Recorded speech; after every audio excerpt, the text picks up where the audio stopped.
Welcome, everybody, to Coach Mallory's weekly press conference previewing the Youngstown State Penguins this weekend. Indiana State will finally be at home for 2 straight weeks. It's the first time Indiana State will have 2 straight home games. Of course, Indiana State coming off a road defeat to Missouri State last weekend. Coach, we'll just let you open it up with an opening statement on the Missouri State game and looking ahead to the challenge this weekend in Youngstown.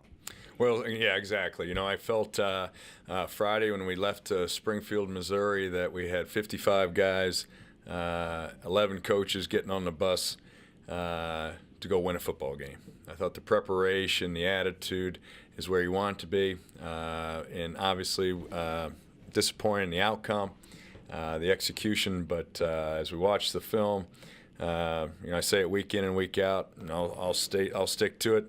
These young men are fighting. These young men have a great attitude, and they got great effort, and that's all we can ask. And as we move forward, A popular phrase, woulda, shoulda, couldas.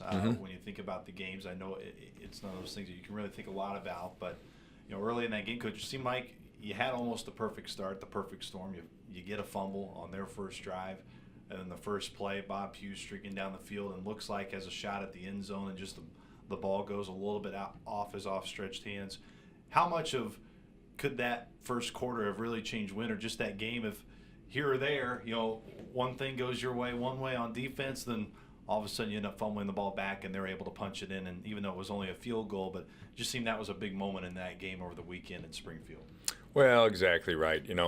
That's been one of the things that we got to take advantage of. We got the ball back to the offense, had an opportunity to have a touchdown right early on the first play.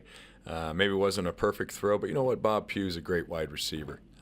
Sometimes when the throw's not on the money, he's got to make that. And it's not always going to be a perfect catch or a perfect throw, but he's very capable, and it didn't work out that way. But we got to be able to rebound and keep moving the chains. And unfortunately, we gave the ball back. But I'll give the defense credit. They held them to a field goal, which still kept us at a good start of the game. You mentioned the second half after the game and the start of being able to score. You get an onside kick, you're able to recover it. You basically did everything that you preached in the locker room besides being able to score off of the onside kick on that drive. But I'll ask it to you again. You said your team continues to fight, and it seemed really in that second half that's where it showed after you had a first half that I'm sure none of you were happy about heading into the locker room.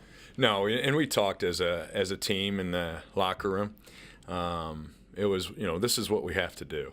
And we're going to continue to fight. We're going to continue to play hard. We're sticking to the plan. We told the team, hey, we're going to get the ball. We're going to score a touchdown. We're going to go for 2, and we're going to kick an onside kick. We're going to score another touchdown. We're going to keep going for 2. And we're going to keep kicking onside kicks until we tie this game up. And if we don't get a first down, we're going to fake a punt. If we don't get a first down, we're going to go for it. But we aren't going to leave here without a fight, and that's what we felt like we did. And we didn't always execute, maybe always put our kids in the best position to be successful. But it wasn't because of the effort that our players gave. We said it on the radio too, Fritzy and I, about it wasn't that Isaac didn't play bad by any stretch of the imagination in that first half, but it really seemed that when Cade came out in that second half, really provided, I know this is a bad term to use, but a spark for you guys offensively. What did you really see from Cade in that second half and really the play that stands out to me was just that pass to Jaquette for the touchdown was just a beauty. Yeah, and I'm going to go back to Isaac before I talk about Cade, because there were some throws that Isaac made that I thought were really, really good throws. There was a throw we call a hole shot on the sidelines to Ron Trez. It was perfectly thrown. I was standing right there, and matter of fact, I was watching the throw. I almost got taken out. But it was a great throw on the money. We got to catch that. There were some throws there that were very, very well thrown by Isaac. So I want to start by saying that. And then by Cade coming in, no doubt he came in with the situation, what it was, and made some nice throws, especially one to Jack. Let's look at Lamont Booker. I'd be remiss if I didn't mention, of course, him being able to surpass 3,000 yards all-purpose in his career. He's got a chance to really crack into the top 5 all-time at the season's end. I asked you this in our pregame talk about what he has meant to this program from the standpoint of You talk about building that foundation, setting the culture for future success. Of course, one, just Lamont being able to eclipse a mark like that, but two, just for you to go on in this form to speak about what Lamont has meant to this program, and to you to have somebody with so much talent as soon as you step into the door, but also the leadership qualities that he shows each and every day at practice, and in the guys in the classroom with, what an intelligent young man that Lamont is. Yeah, and selfishly, I'd love to have Lamont for more than just 1 year. But I've really enjoyed having this young man in our program. I know he's been in our football program for going on his 5th year. Having him representing our program in a first-class manner for the last 4 or 5 years is the type of young man you want to see. And the success he's had not only in the classroom, because he's a very fine student, got a 4.0 this past semester. He's on stride to do the same. He's going to be a successful young man and in his career and his life because of how he represents himself. And we've got a lot of young men in this program that are doing that, but very, very proud of Lamont. When you played, that's all you had, right? 4.0s? That's right. That's the story. I'm sticking to it. Let's stick to it. Let's look towards Youngstown. This is a team that's coming in 4 straight losses, but as we were talking throughout this week, really outside of last weekend, they could have easily won all of those games. They went to overtime against North Dakota State. They were a field goal late from beating South Dakota in the Dakota Dome. They went to overtime against Pittsburgh in week 1. I know that's how a football season can go. We're kind of in the same boat. You're a blocked field goal away from Liberty winning that game, a pass late against Eastern Illinois winning that game. It just seems like this team is just a few plays here and there from remaining in the top 5 where they were not too long ago. This is a good football team. This is a team that was in the national championship a year ago. The record, you can say what you want, is a good football team. Maybe as good a football team as we faced. I know one thing, they're going to play great defense. Coach Pelini, I've known Bo for quite some time. His defensives have always been great. It's no different with this unit. Offensively, in our opinion, as a staff, Shane Montgomery, their offensive coordinator, is as good an offensive coach that there is. He coached Ben Roethlisberger. He's been a head football coach at Miami, Ohio.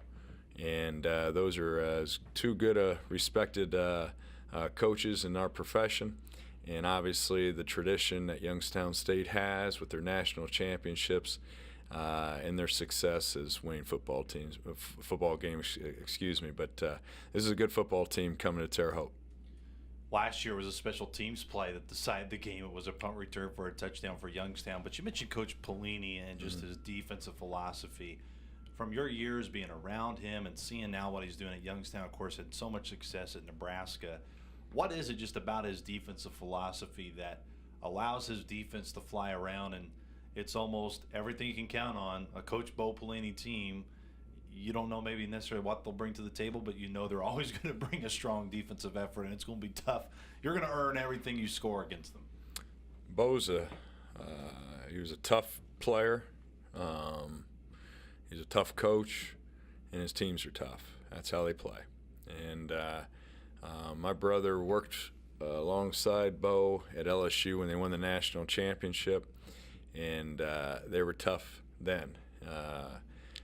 When we played against him when he was at Nebraska, they had Dominic Sue, but they were a tough unit.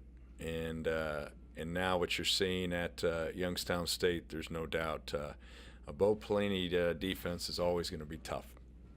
And now just for your team this week, Coach, as you prepare for this game, I mentioned you're going to have 2 straight home games. Now the next 2 weeks, it's the first time all year you've been able to do that. Just to get back at home with your guys and knowing, yes, you got another challenge and you always take it 1 week by 1 week, but now to kind of showcase people what you can do in your own backyard and knowing you're going to stay in your own backyard for the next 2 weeks. Well, it is. It's going to be good to be back home in Terre Haute.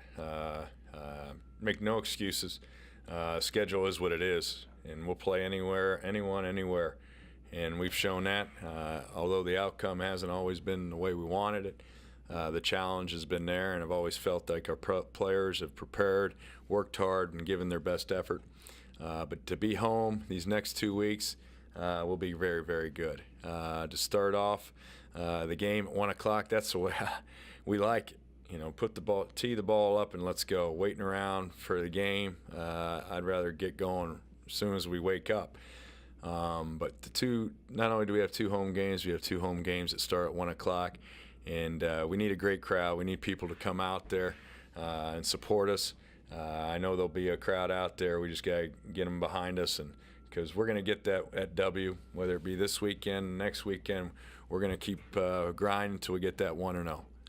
Coach, appreciate the time and good luck this week against the Penguins. All right, thank you.